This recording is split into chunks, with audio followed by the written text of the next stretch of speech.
All right, welcome to the PlayStation centric news of the day. Hope you guys doing well. So let's go ahead and get into this, man. A lot to go over, man.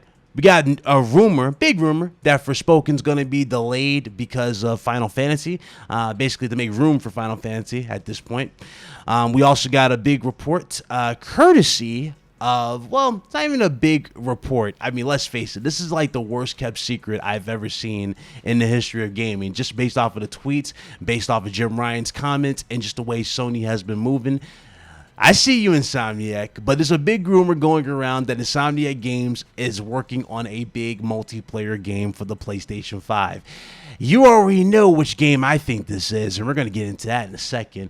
And we also got news from Jim Ryan himself, the head of Sony Interactive Entertainment, where he's talking about the future of PlayStation beyond the actual box. So let's go ahead and start with Jim Ryan, shall we? I know a lot of people don't like Jim Ryan's takes on gaming. A lot of people do not agree with Jim Ryan in terms of how he's taken PlayStation and expanded it more so out the realm here. And let me go ahead and just be honest with you guys, man. Sony and the way things have been going with this has made them more money than it has in a long time. So a lot of people have, might not like it, but guess what? This right here is printing money by itself. And like I told you guys prior, this is what Sony's going to be going for. That recurring revenue, that non-style revenue stream, and the very revenue that's going to keep pushing PlayStation forward and expand it beyond what we see beforehand. Again, this is what Sony's seeing. Sony's seeing a future without a box down the road, right? If it ever happens, this is all about future-proofing themselves. Now, I'm not saying consoles are going to lose their relevance or anything of that nature, at least not yet. No, we're not there yet anytime soon. But this is what they're doing. They're building towards a future where they don't have to worry about this and won't be far behind in terms of, functionality and preserving a legacy. You see what I'm saying?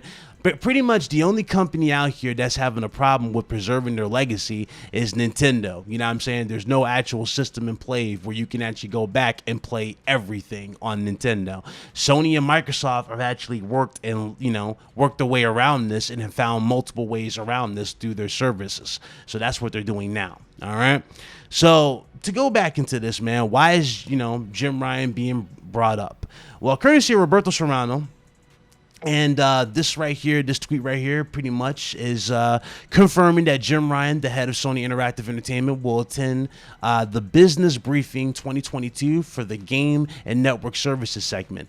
Last year, he announced the PC and Games as a Service release strategy and expand PlayStation titles on mobile, new studio partnerships, new growth vectors like cloud. So basically, he's going to be talking about, again, the future, like I just said, beyond the box, which let's go ahead and look into these slides now. Let's go put these on the screen.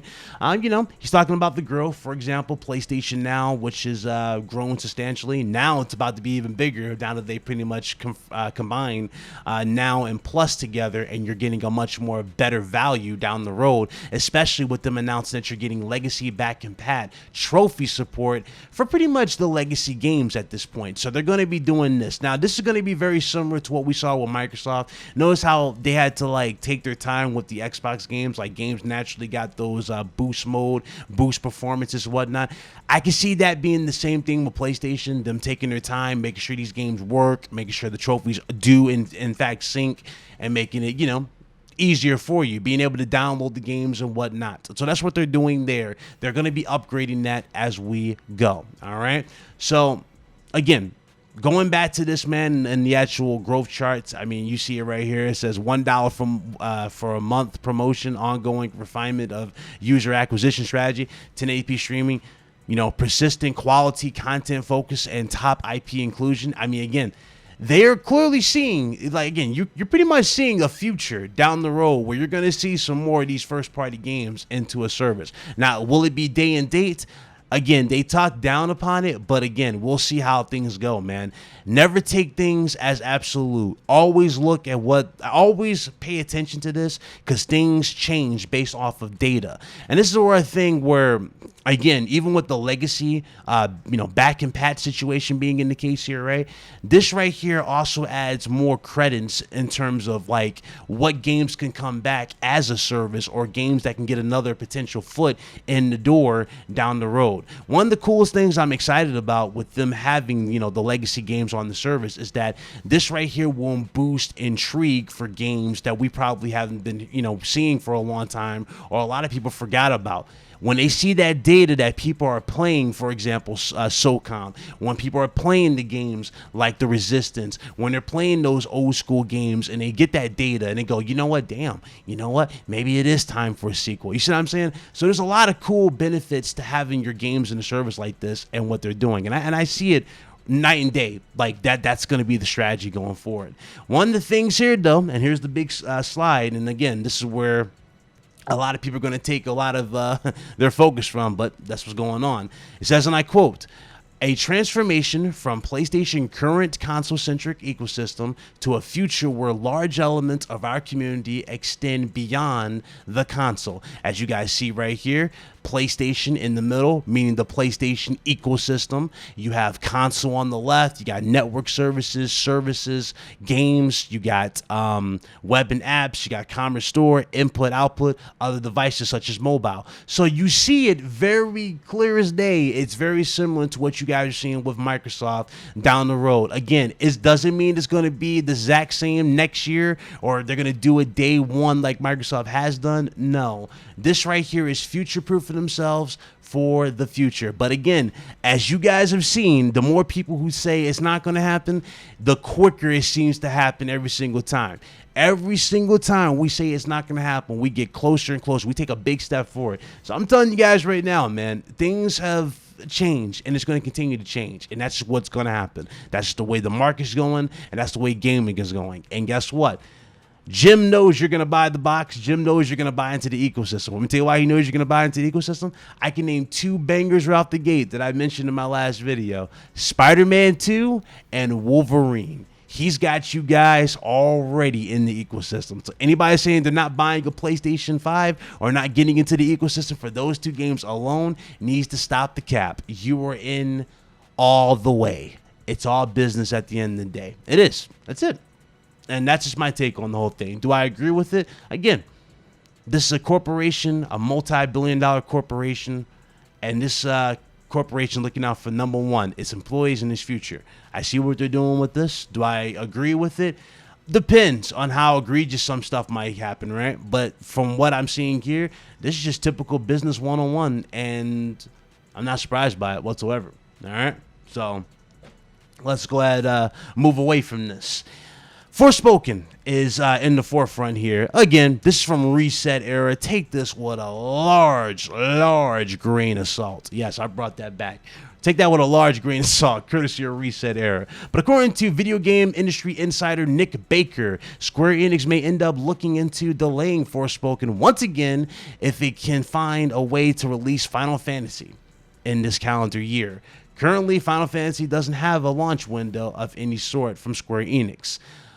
But, again, the speculation is pretty much screaming that more than likely this game might take a sidestep forward. I mean, honestly, has anyone been talking about Forspoken? I mean, in my honest opinion, I feel like Forspoken's kind of been lost in the fray here. And it's a shame. Forspoken looks good in a lot of shots, and there are other shots where the game doesn't look too polished or too good. So I'm wondering if they're like using new and existing footage or new and old footage, sorry, or are they just having trouble editing it? I don't know what's going on, but I do think that game might do well. That game might be a sleeper hit. People just don't know. We'll see how it does when it eventually drops.